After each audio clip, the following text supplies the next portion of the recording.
Shalom and good evening. This is TV7 Israel News, broadcasting to you from Jerusalem. And in today's top stories, Israeli Minister Yuval Steinitz warned that any attack against Israeli infrastructure from Syria or Lebanon will be viewed in Jerusalem as a declaration of war on Israel and will be dealt with accordingly.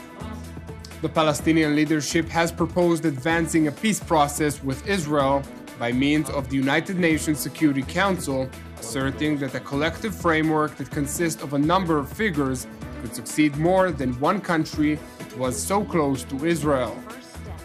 Prime Minister Benjamin Netanyahu is reportedly attempting to postpone an approval of an annexation bill, which is due to come before Israel's Ministerial Committee for Legislation for a vote on Sunday, and aims to apply Israeli sovereignty over Judea and Samaria, the biblical term for the West Bank.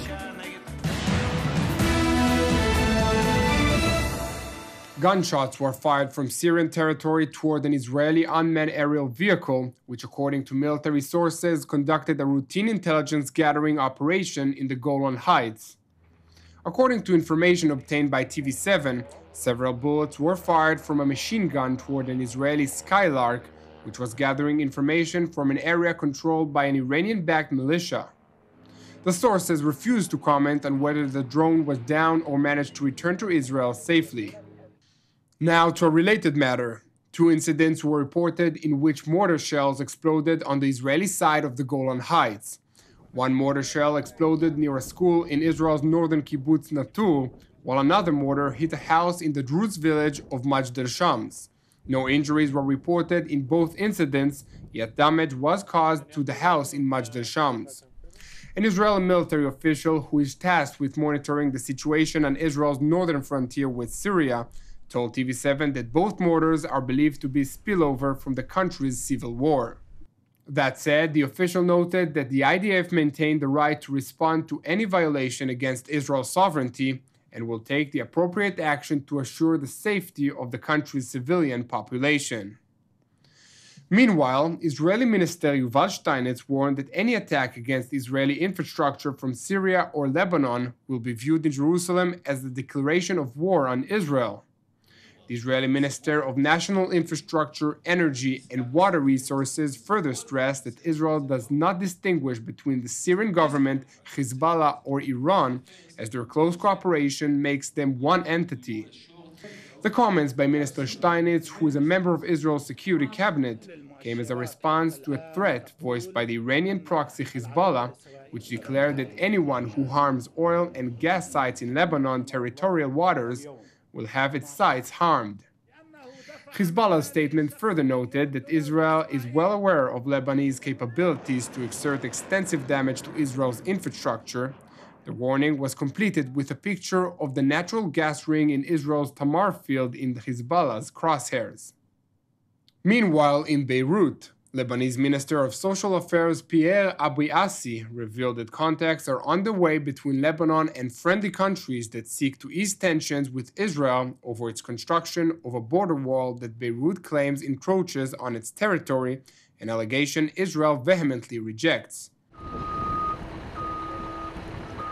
In an international effort to alleviate tension, UNIFIL spokesman Andrea Tenenti said that the construction work was on the Israeli side of the internationally recognized separation line, which is referred to as the Blue Line, and the troops of the United Nations Interim Force in Lebanon that are tasked with keeping the peace on the UN Security Council Resolution 1701 are on the ground to assure that the situation remains calm. As part of international efforts to alleviate the situation, Acting Assistant U.S. Secretary of State David Satterfield has assured Lebanon during a visit to Beirut that Israel does not seek an escalation between the two countries. Now to the West Bank city of Ramallah, where the Palestinian leadership has proposed advancing a peace process with Israel by means of the United Nations Security Council, an expanded quartet that would include China and the Arab states, or an international conference. Palestinian ambassador to the UN Riyad Mansour asserted that a collective framework that consists of a number of figures could succeed more than one country that was so close to Israel. The Palestinian diplomat's statement echoed the position of Palestinian President Mahmoud Abbas that emphasized earlier this week that he would not consent to having the United States under the Trump administration remain the sole mediator for an Israeli-Palestinian political process after it has recognized Jerusalem as Israel's capital.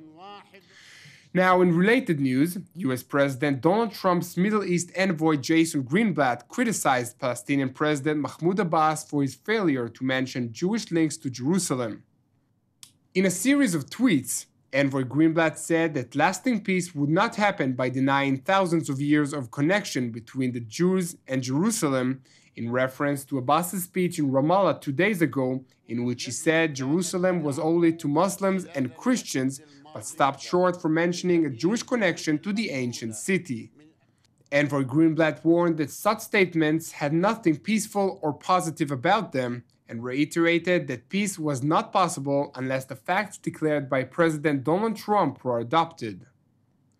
Now to Jerusalem, where Prime Minister Benjamin Netanyahu has been attempting to postpone an approval of an annexation bill, which is due to come before Israel's Ministerial Committee for Legislation for a vote on Sunday.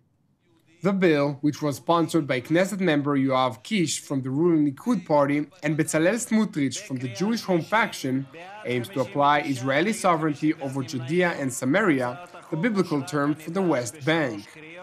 The two Knesset members presented the bill following a Likud Central Committee resolution that determined that the Likud faction in the Knesset would work to apply Israeli sovereignty to the Judea and Samaria territories.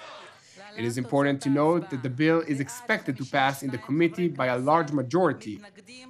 However, Netanyahu is afraid of running afoul of US President Donald Trump and for this reason prefers to postpone the vote on the bill. Netanyahu has the option to veto the committee's agenda, thereby torpedoing the bill, a move political sources told TV7 was indeed the cause of action currently pursued by the Prime Minister's office. Even though Prime Minister Netanyahu seeks to pressure the Knesset members responsible to postpone the bill, both Kish and Smotrich have emphasized that, like the Begin government, which applied Israeli law to the Golan Heights in 1981, the current government is also being called upon to do the necessary Zionist deed.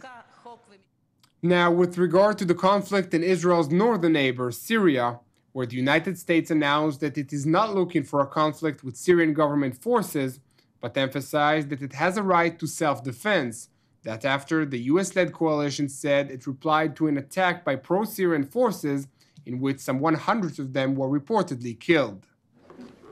During a press briefing at the Pentagon, Assistant to the Secretary of Defense for Public Affairs Dana White emphasized that while Washington is not looking for a conflict with the regime and views any action that diverts attention from combating the Islamic State as a distraction, it has a right to defend itself and the forces it backs in the war-torn country.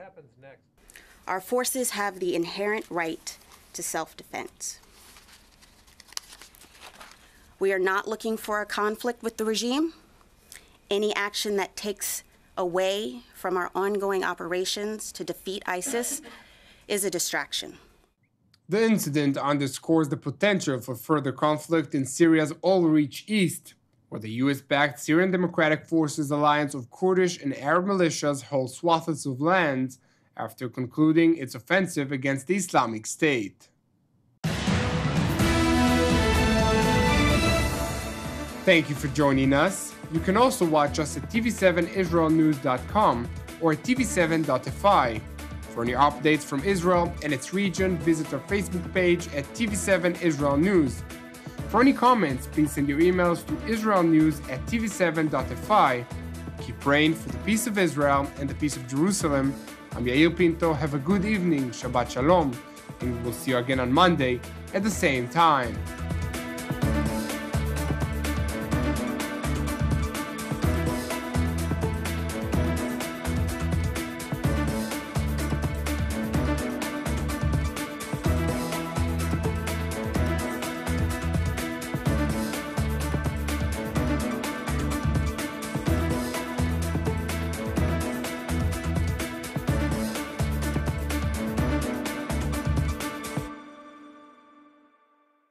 In order to donate to TV7 Israel News, please follow these simple steps. First, press the Donate logo located at the bottom left side of TV7 Israel News Facebook page. or on the Donate tab at the head of the page. Then insert the amount you'd like to donate and fill in your credit card information.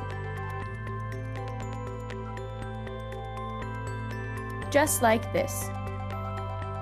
And press Review Donation and continue. After reviewing your donation details, please press Donate to finalize your donation. That's it!